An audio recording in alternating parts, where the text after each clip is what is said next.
ఈరోజు రెసిపీ అయితే గోధుమ పిండి బాదుషా. దానికి నేనైతే 3 కప్స్ ఆఫ్ గోధుమ పిండి, కొంచెం బేకింగ్ సోడా, ఉప్పు, నూనె వేసి మంచిగా మిక్స్ చేసుకోవాలి. మిక్స్ చేసుకున్న దాన్ని ఒక 5 మినిట్స్ పక్కకు పెట్టుకోవాలి. పక్కకు పెట్టుకున్నాక తర్వాత ఇట్లా చిన్న చిన్న ముద్దలు తీసుకొని మంచిగా మనం షేప్స్ చేసుకోవాలి ఇట్లా.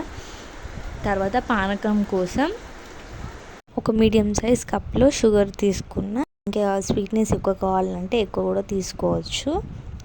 నేను ఏ కప్ తోటి షుగర్ తీసుకున్నానో ఆ కప్ తోటే వాటర్ కూడా యాడ్ చేసుకున్నా. షుగర్ మొత్తం మిక్స్ అయ్యేటట్టు, మెల్ట్ అయ్యేటట్టు మంచిగా కలుపుకోవాలి. తర్వాత వేరే గిన్నెలో కొంచెం ఆయిల్ పోసుకొని ఇవి ఒక్కొక్కటి మెల్లమెల్లగా వేసుకోవాలి. మీడియం ఫ్లేమ్లోనే చేసుకోవాలి ప్రాసెస్ అంతా. మంచి కలర్ వచ్చే వరకు ఫ్రై చేసుకోవాలి వీటిని. అలా చేసుకుంటే ఒక్కొక్కటి పైకి తేలితే తర్వాత పానకంలో వేసుకోవడమే. Tasty badusha ready.